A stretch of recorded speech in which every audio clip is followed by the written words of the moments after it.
When most people start trading with $100, their mind instantly shifts into get-rich-quick mode.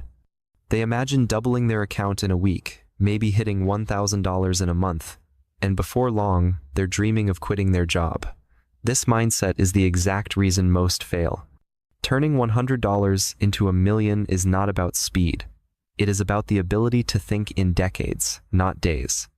The mindset that makes this possible is called the compounding mindset, the belief that slow, consistent, and strategic growth beats fast, reckless gains every single time. The compounding mindset is rooted in patience, discipline, and long-term vision. It's not glamorous at first. It doesn't give you the adrenaline rush of placing huge bets and watching your account swing wildly. But it's the same mindset that built fortunes in every industry, from Warren Buffett in investing to Jesse Livermore in trading. This is the thinking pattern that forces you to protect your capital, grow it steadily, and never sabotage your own progress. The average trader sees $100 as nothing, something they can afford to lose. The millionaire trader sees $100 as a seed. You don't eat the seed. You plant it, water it, and protect it. If you're constantly digging it up to see if it's growing faster, creators, take these 3 apps I built to run my business made. In trading, this means resisting the urge to overtrade, to risk too much, or to jump into random setups because you're bored. The $100 account demands respect, because how you treat the small amount is exactly how you'll treat the big one.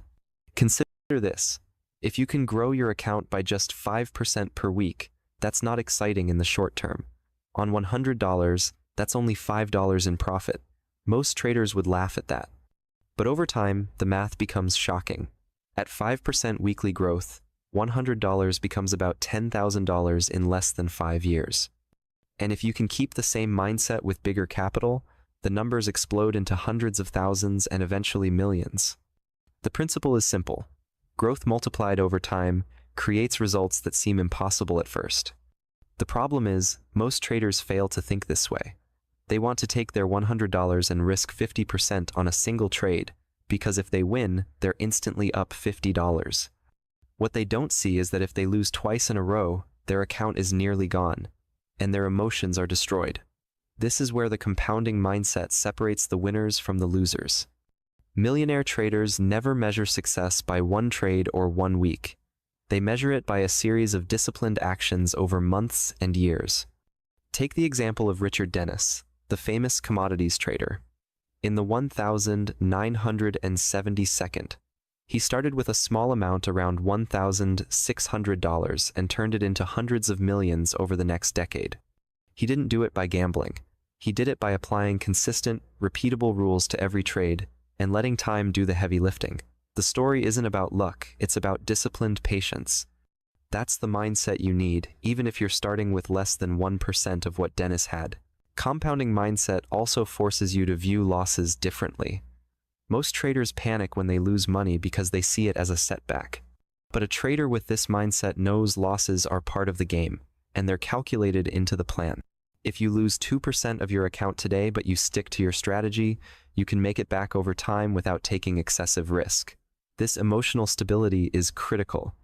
If you let one bad trade push you into revenge trading, you've already lost the mental game. Now, let's talk about emotional energy. Trading isn't just about charts. It's about your mental state when making decisions.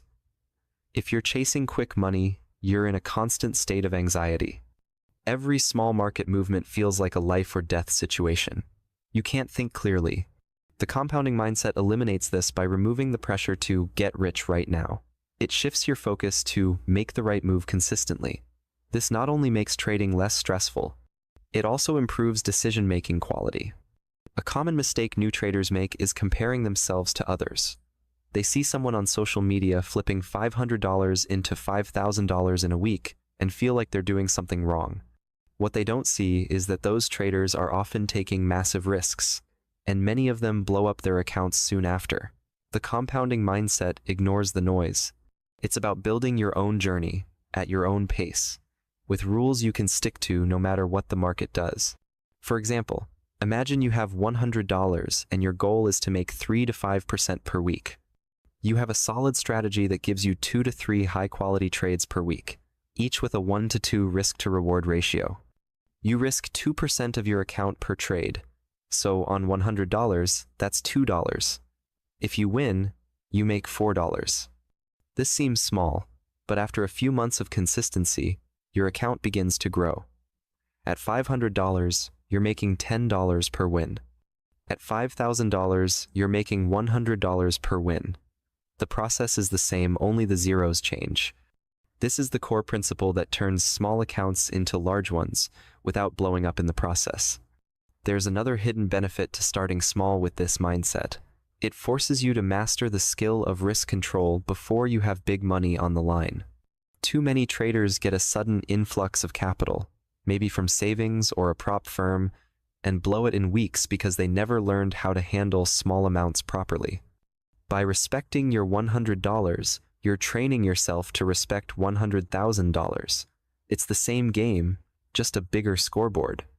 You also need to understand that the compounding mindset is not passive. It doesn't mean you sit back and hope your account magically grows. It means you are actively refining your strategy, learning from mistakes, and adjusting to market conditions, but always within the framework of controlled risk. You're not trying to hit home runs. You're trying to get on base every day, and over time, those base hits add up to a championship season. Some traders resist this approach because it feels slow, but ask yourself, what's better? Spending 6 months chasing quick wins, blowing up multiple accounts, and ending up back at zero, or spending those same 6 months building a track record of consistent growth so that when bigger capital comes, when you're ready? Can't sleep because of your credit card debt? If you're drowning in $10,000 or more in debt, National Debt Relief could be a game changer. Here are 3 easy solutions you can start implementing today. And number 3 is an absolute game changer. Number 1, the first step to tackling your credit card debt is understanding how much debt you One path gives you quick dopamine hits and long-term frustration. The other gives you discipline, confidence, and the potential for real wealth. Let's also be clear. The compounding mindset isn't just about money, it's about identity. When you adopt it, you start seeing yourself as a professional, not a gambler. Professionals think in terms of systems, probabilities, and long-term goals. Gamblers think in terms of luck, hunches, and one big win. The market rewards professionals and punishes gamblers. Your $100 is your training ground to become the kind of trader the market respects. In the end, the compounding mindset comes down to this: protect your capital, grow it steadily, and never rush the process. If you can master this with $100, you've built the mental foundation for turning that into $1 million. The numbers may change, but the mindset stays the same. And once you truly internalize this, you'll realize that the small account you're trading today is not a limitation, it's your greatest asset. In trading, patience is not simply the ability to wait. It is the ability to wait without destroying yourself in the process. Most traders think they are patient because they can hold a trade for an extra 5 minutes, or because they can sit through a small pullback without closing early. But ruthless patience is different. Ruthless patience is when you can stand in front of the market, watch the price dance just inches away from your dream entry, and still refuse to pull the trigger because the setup is not perfect. It is when you can see the market tempt you with movement, with volatility, with the illusion of opportunity, and still you do nothing because you understand that not trading is also a trade. This mindset is rare because the market is designed to trigger impatience. From the moment you log in, every candlestick is an invitation. Every tick of price is a whisper telling you to act now, before it is too late. And if you are not ruthless with your patience, those whispers will become commands, and you will obey them. A trader with no patience will find trades in every movement. A trader with ruthless patience will find trades only when the odds are heavy in their favor. I remember reading about a trader in 2003 who had a rule. He would only take a maximum of 4 trades a month.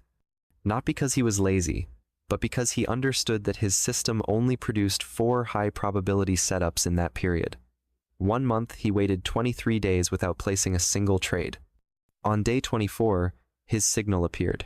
He entered, managed the trade perfectly, and made more in that one position than most impatient traders made all month combined. When interviewed, He said something that has stayed with me ever since. If the market will still be here tomorrow, why should I rush today? That line contains the essence of ruthless patience. The challenge is that patience feels like doing nothing, and doing nothing feels wrong when you are supposed to be working. Our brains are wired to associate productivity with activity. In an office, you type emails, attend meetings, make phone calls.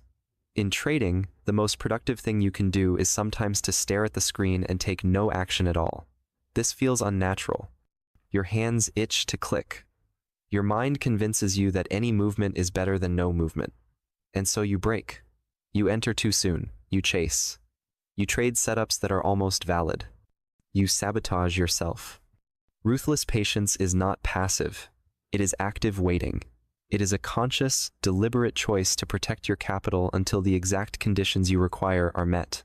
This requires mental strength, because the world rewards speed, instant results, and quick wins. Trading rewards the opposite. In the market, the tortoise doesn't just beat the hare. The hare blows its account, while the tortoise compounds slowly into freedom.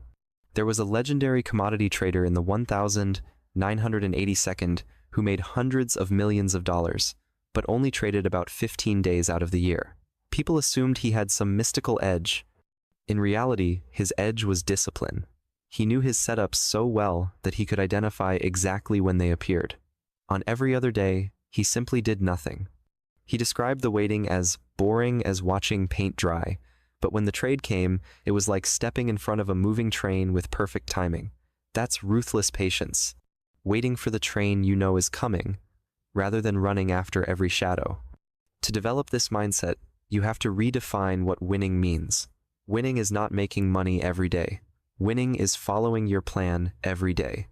If your plan says you only trade when certain criteria are met, and you see nothing that meets those criteria, then not trading is a victory. The impatient trader measures success in pips and dollars. The patient trader measures success in avoided losses and preserved mental capital.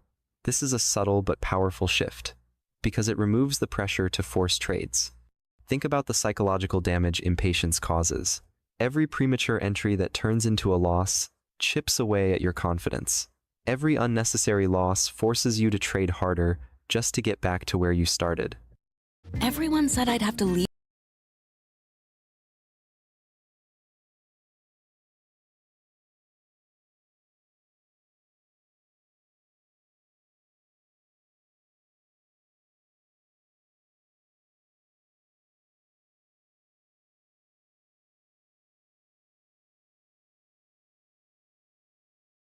And when you trade harder, you often trade worse.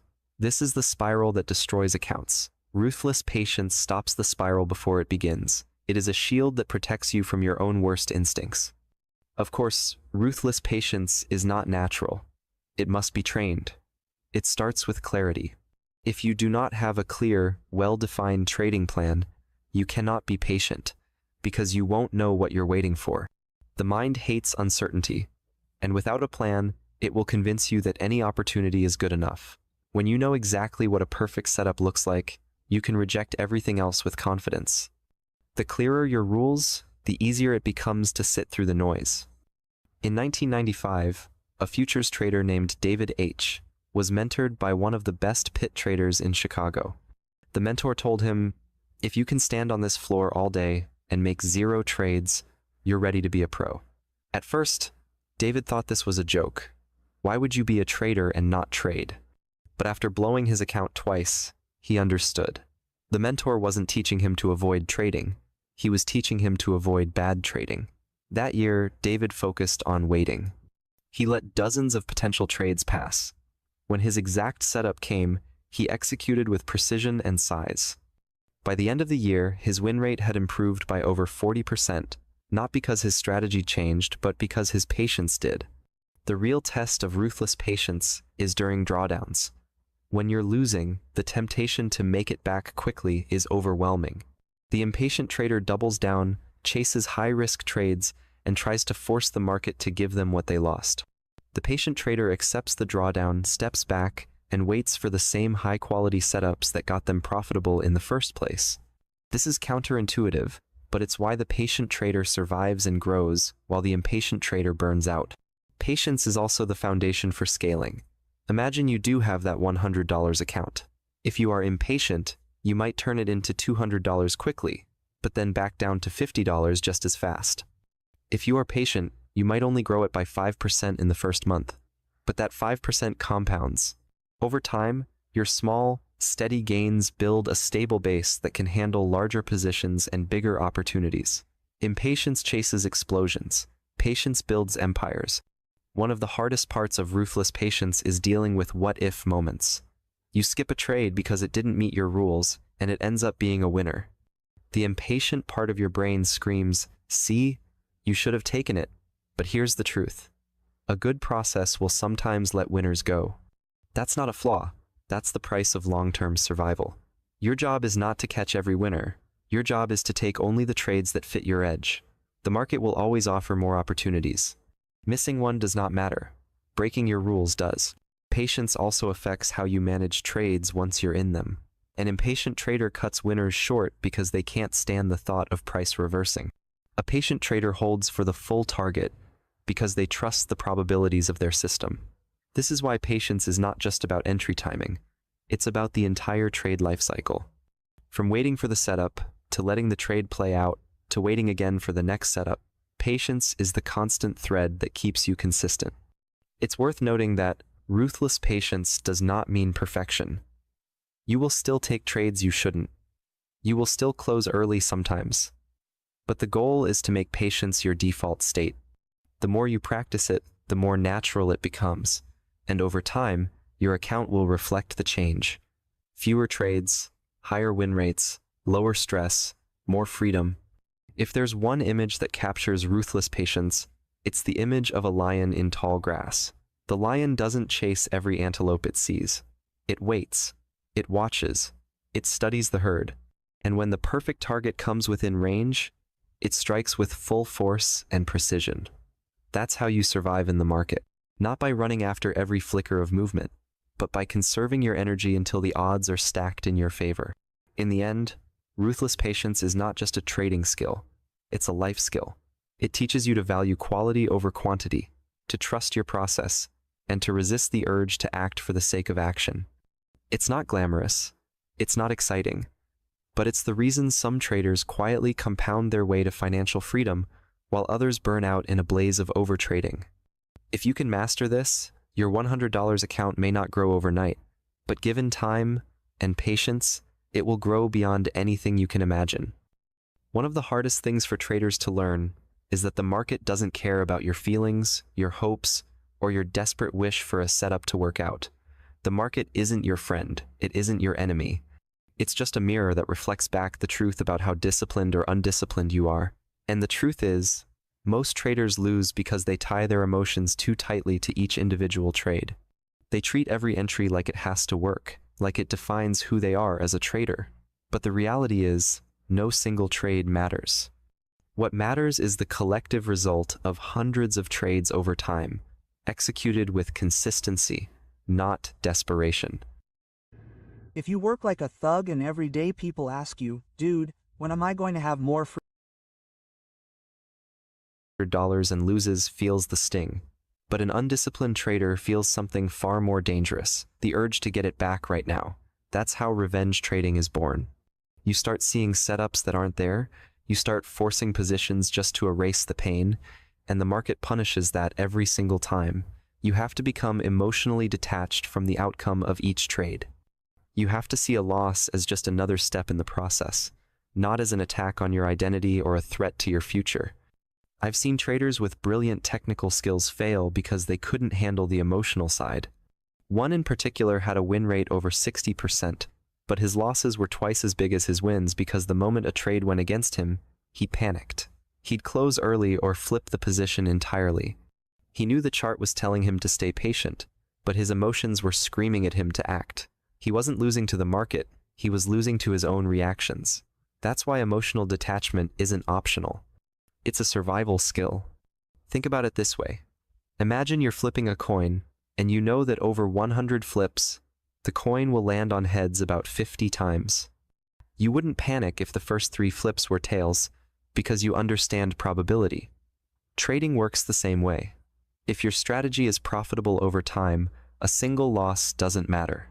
In fact, 10 losses in a row don't matter, as long as you stay disciplined and keep following your edge. But if you let your emotions take over, you'll abandon that edge, and suddenly you're gambling instead of trading.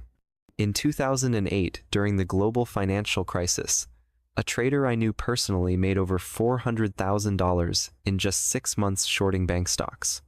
His strategy was rock solid, and his timing was impeccable. But after a sudden reversal cost him $50,000 in a single day, he lost control. He started doubling down on bad trades, chasing moves that had already happened, trying to make back what he lost. Within 3 months, all his profits were gone.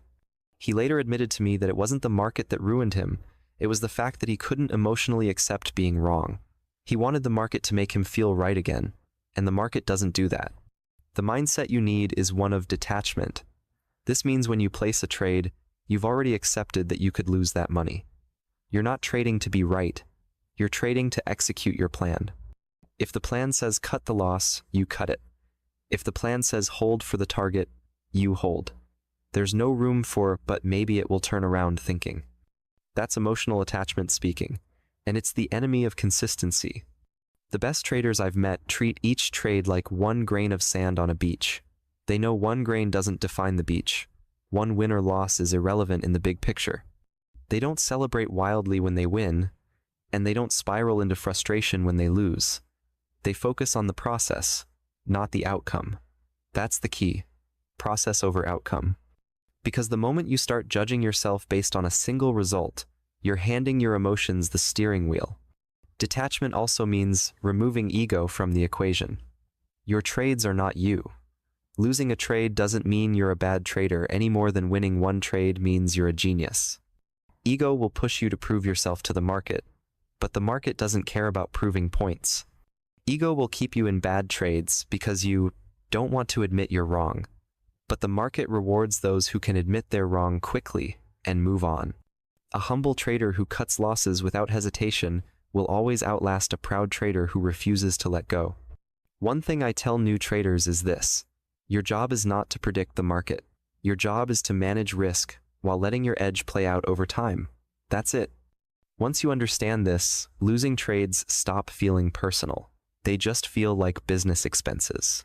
Imagine you owned a restaurant. If you had to throw away a few meals because an order got canceled, you wouldn't close the whole restaurant in frustration. You'd keep serving, knowing that the overall business will be profitable as long as you keep working the system. Trading is the same. Losses are the cost of doing business. In 1995, there was a small-time trader in Chicago who started with just $2,000. He traded options, and for the first year, he barely broke even. But what set him apart was how little he cared about each individual win or loss. His entire focus was on refining his process. He treated every trade like a test of his discipline, not his intelligence. By 2001, he had turned that $2,000 into $3 million. When asked how he did it, he said something I never forgot. I stopped needing the market to make me feel good. I just needed it to follow the math. That's emotional detachment in its purest form. You can train this mindset. The first step is to define your risk before every trade. If you decide you're willing to lose $50 on a trade, accept that loss before you even click buy or sell. That way, when the loss happens, it's not a shock, it's just the plan playing out. The second step is to focus on the next trade, not the last one. Win or lose, the last trade is dead.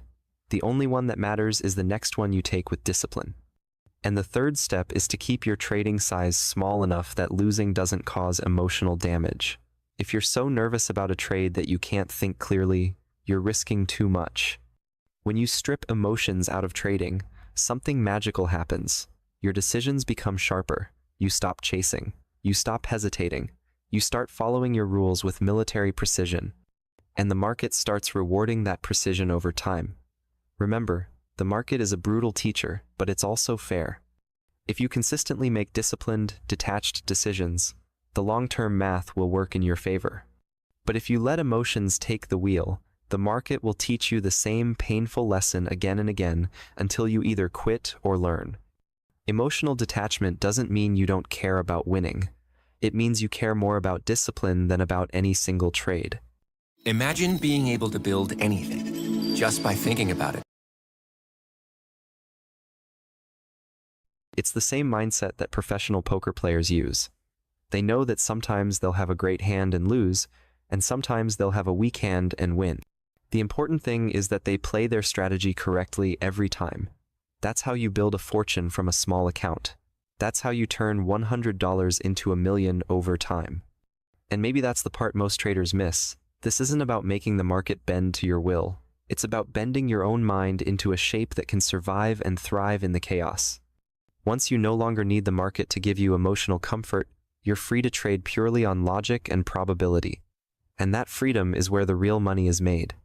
Markets are living, breathing beasts. They change, they evolve, they punish those who think they've figured it out, and reward those who adapt without ego. The mindset of relentless adaptation is the mental edge that separates traders who survive from those who get wiped out. It's not about predicting the future perfectly. It's about adjusting when the present changes unexpectedly. The traders who stay in the game long enough to grow a small account into something life-changing understand that nothing is permanent in the market, not trends, not volatility, not patterns. In fact, the moment you become overconfident in a method, the market often shifts in a way that makes it less effective. And here's the dangerous trap. Your brain craves familiarity. It wants you to keep doing what feels comfortable. That comfort can kill you in trading. In 2008, when the global financial crisis hit, traders who had been relying on stable, long-term positions found themselves in chaos. The ones who adapted quickly, switching to short-term trading, risk control, and fast exits, didn't just survive, they thrived. They didn't waste time blaming the market. They didn't insist that it will go back to normal. They acknowledged that the game had changed and immediately changed with it. That's the mindset. Relentless adaptation means you never become married to a single strategy. You treat your approach like a tool, not an identity. If the tool is no longer useful, you put it down and pick up another. Many traders fail because they confuse consistency with stubbornness. Consistency is about applying good principles over time. Stubbornness is about refusing to change when conditions demand it. This mindset also requires killing your ego every single day. Ego makes you think you're smarter than the market. Ego tells you that your analysis can't be wrong. Ego is the whisper in your ear saying, hold the trade a little longer, it will turn around. Ego wants to be right more than it wants to make money. A trader with the mindset of relentless adaptation doesn't care about being right, only about being profitable. Look at nature.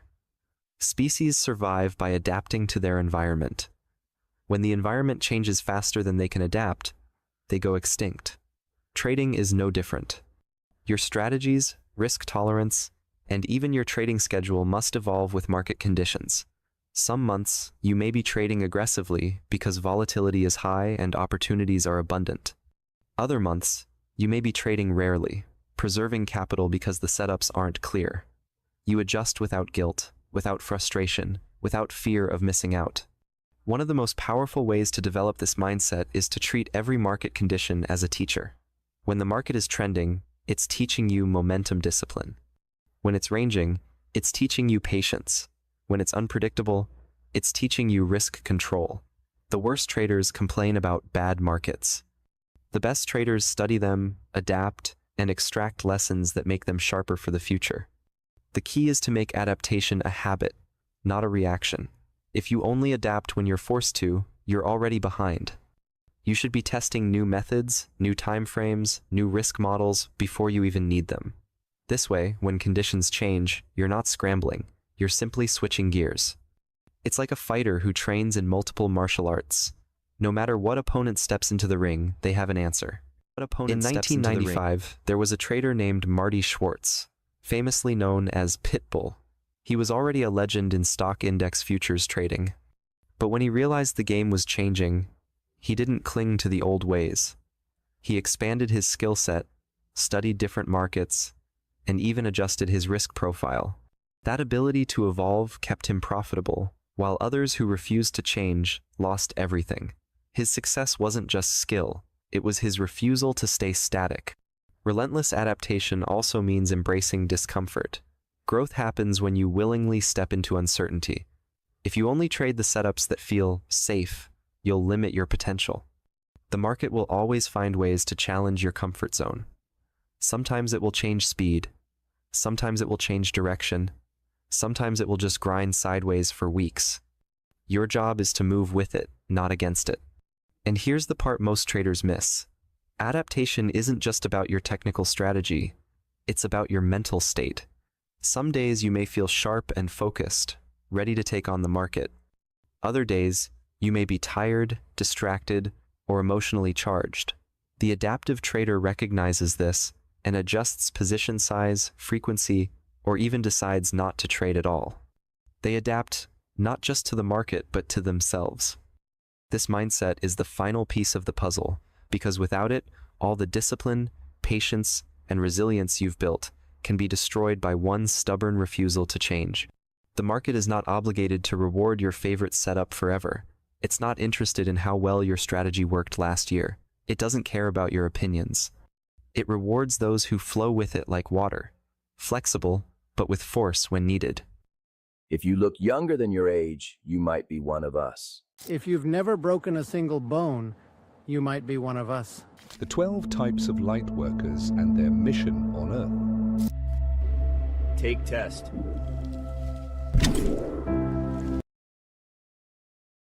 If you want to turn $100 into something much bigger, you must be ready to reinvent yourself as a trader again and again. Every level of growth demands a different version of you. The beginner who is learning to manage risk must adapt into the intermediate trader who masters emotional control. That trader must adapt again into the advanced trader who can read the market's mood almost instinctively. And even then, the adaptation never stops. There will be times when adaptation feels like starting over. That's normal. Every time you adjust, you're sharpening your survival skills. You're proving to yourself that you're not here for quick wins. You're here for the long game. The $100 trader who becomes a millionaire is not the one who finds a perfect system. It's the one who becomes a shapeshifter in the face of change, reinventing themselves as many times as necessary to stay ahead. So, burn this into your mind. The market owes you nothing. It doesn't reward hard work alone. It rewards adaptability. The trader who wins isn't the one who fought the market and won. It's the one who moved with it so skillfully that they never had to fight at all. If you've followed every chapter so far, you now have the 4 cornerstones: discipline, patience, resilience, and relentless adaptation. Master them, and your small account will no longer be limited by its size. It will be limited only by your imagination and your willingness to grow. And remember, the market is a mirror. If you're rigid, it will break you.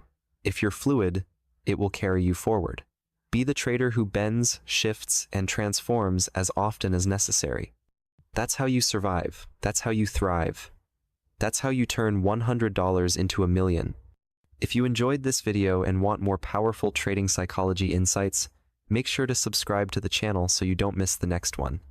Now I want to hear from you. What's the biggest change you've had to make in your trading mindset, and how did it impact your results? Drop your answer in the comments. I read every single one. When I first met Lily and I